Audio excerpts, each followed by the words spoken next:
poin polemik nasab. Iya, nih. Kelihatan? Ya, kelihatan. Mantap. Jadi isinya tentang apa? 13 poin memahami polemik nasab.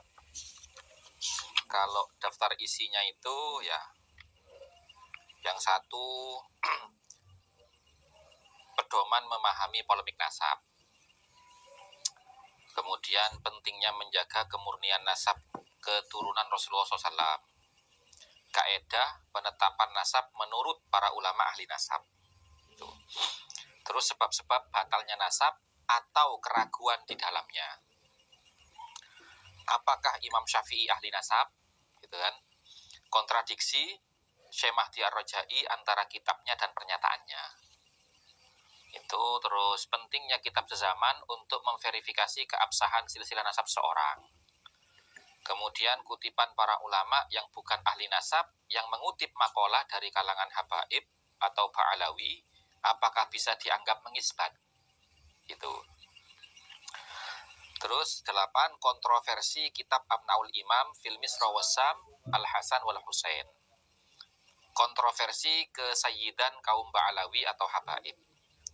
Kontroversi kitab Ar-Raudul Jali. Lebih baik salah mencintai daripada salah membenci. Kemudian yang ke-12, korelasi metode Al-Qiyafah dengan tes DNA. 13, perlu kita pahami definisi tesis itu apa dan apa yang disebut tesis, apa saja syarat untuk bisa disebut tesis. Itu yang terakhir. Ini semacam buku saku gitu. Ya, jadi buku ini saya buat itu karena permintaan teman-teman di YouTube maupun di TikTok ya, yang DM saya untuk membuat buku saku seputar polemik nasab selama 2 tahun terakhir ini. Itu akhirnya saya bikinlah sesuai dengan apa yang saya alami selama 2 tahun di dalam mengomentari juga membahas tentang polemik nasab, ya ini 13 poin ini yang sering diperdebatkan di medsos gitu. Ya alhamdulillah untuk pertama ini kita cetak 2000 buku dan 1500 sudah laku. Tinggal 500 yang belum laku. Berarti kalau mau beli ini harus cepat-cepatan ya? Iya, ya monggo, mumpung masih ada 500 monggo silahkan gitu. Pokoknya nanti ada ya, nomor teleponnya saya J langsung ke Gus Hasan. J ngoten niku. Jadi untuk teman-teman yang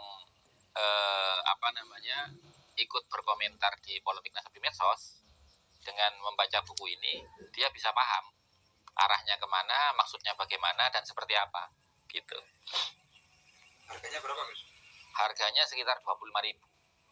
Ya, 25.000. Ya tujuan saya sih sebenarnya untuk menggalang dana tadinya. Menggalang dana pembuatan pondok pesantren saya bikin buku ini.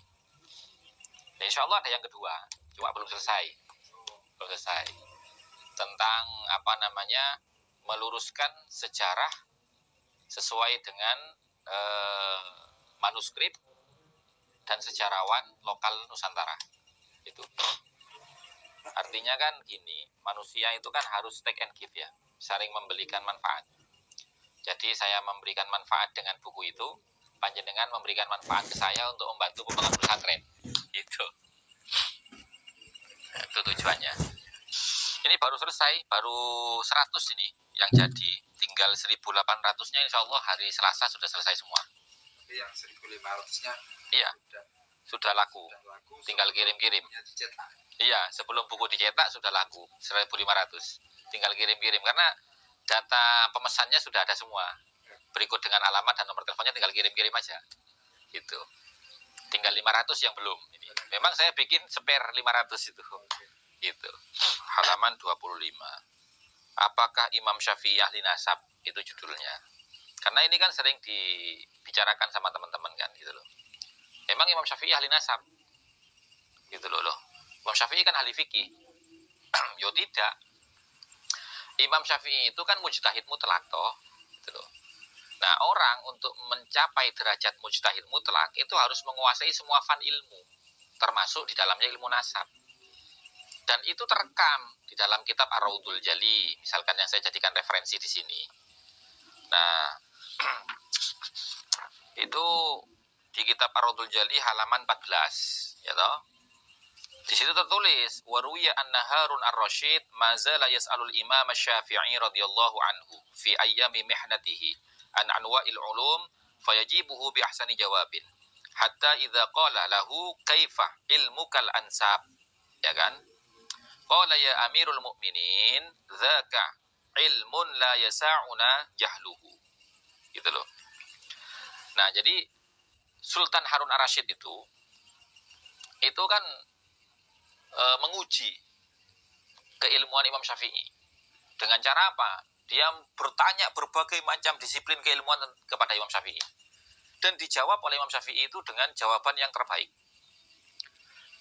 Sampai ketika Sultan Harun ar-Rasyid itu bertanya tentang masalah ilmu nasab, Imam Syafi'i mengatakan, kami ini sangat menguasai ilmu nasab.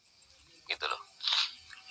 Bahasanya kan begini, zaka ilmun la yasa'una jahluhu, gitu kan. Ini adalah ilmu yang tidak boleh kami itu tidak mengetahuinya. Artinya ya menguasai Imam Syafi'i di ilmu itu, gitu. Makanya Imam Syafi'i itu membuat satu kaidah di dalam syuhra wal istifadhah, gitu loh. Apa kata Imam Syafi'i? Ya, ini saya tulis di halaman ke-23, halaman sebelumnya. Sebab-sebab batalnya nasab atau keraguan di dalamnya. Imam Syafi'i berkata dalam kitab Al-Juz 8, halaman 204.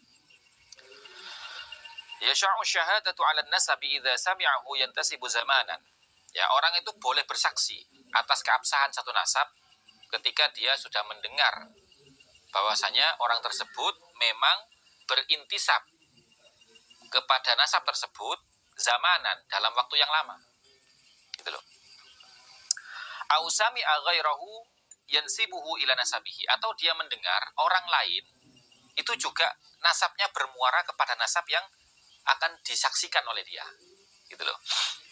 Walam yasma'u dafi'an, dan dia sama sekali belum pernah mendengar adanya penolakan terhadap orang tersebut yang mengisbatkan nasabnya kepada satu nasab tertentu. Walam yara dilalatan yartabu biha, dan dia tidak melihat satupun alasan yang menyebabkan nasab orang tersebut itu ketersambungannya meragukan. Gitu loh.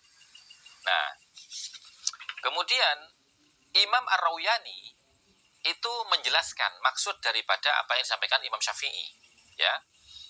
Bagaimana kata beliau? Fahadhihi syara'itu arba'un. Maka ini adalah syarat-syarat yang 4. Tuluz zaman, yang pertama tuluz zaman. Nah, tuluz zaman itu dijelaskan lagi oleh ulama yang lain di dalam bab syuhra wal istifadhah. Ya. Apa itu syuhra istifadhah? Asy-syuhra wal istifadhatu bisiyadah. Syuhra itu terkenal, wastifadhah, syuhra itu terkenal, dikenal, wal istifadhah itu terkenal. Gitu loh. Jadi dikenal dan terkenal bisiyadah, dengan gelar kesayyidannya. Bi ayyakuna aba'uhu wa ajdaduhu, dengan adanya bapak-bapak mereka atau kakek-kakek mereka ma'rufina, dikenal, masyhurina, terkenal, bisiyadati, dengan gelar kesayyidan. Bihaitsu ya'rifunahum, dengan sekiranya semua orang mengenal mereka bisiyadati, dengan gelar kesayyidannya, fi jami'il ajyal, dari generasi ke generasi. Gitu loh.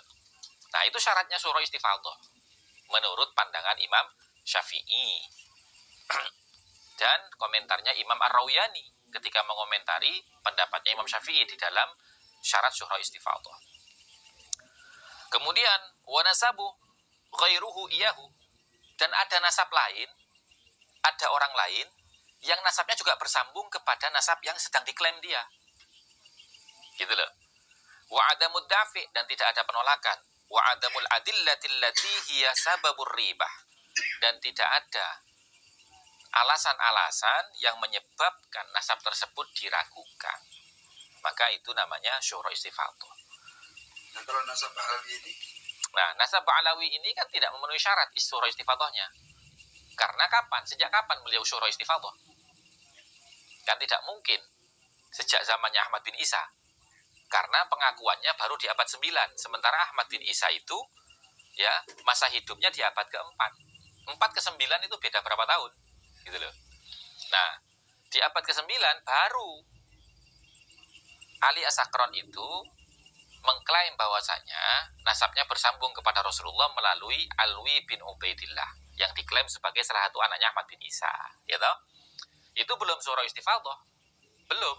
Karena di kitab Al-Burqatul Musiqo itu ya jelas tertulis di situ nama daripada pengarangnya itu menggunakan gelar Syekh Ali bin Abu Bakar As-Sakron, tidak menggunakan gelar Sayyid atau Habib. Gitu loh. Artinya ketika dia mengaku sebagai turunannya Nabi, itu belum dikenal orang. Berarti kan tidak sesuai dengan persyaratan surah istifadhahnya Imam Syafi'i. Tulu zaman itu dari masa pongkol nasabnya hidup, yaitu Ahmad bin Isa, sampai sekarang. Tidak boleh ada putus. Makanya Kiai Imad mengatakan keterputusan sanad periwayatan silsilahnya. Maka itu menjadikan dilalah allati hiya sababur ribah. Alasan-alasan yang menyebabkan nasabnya diragukan. Gitu loh. Itu kira-kira isinya. Untuk lebih jelasnya, ya silakan dibaca sendiri. Gitu.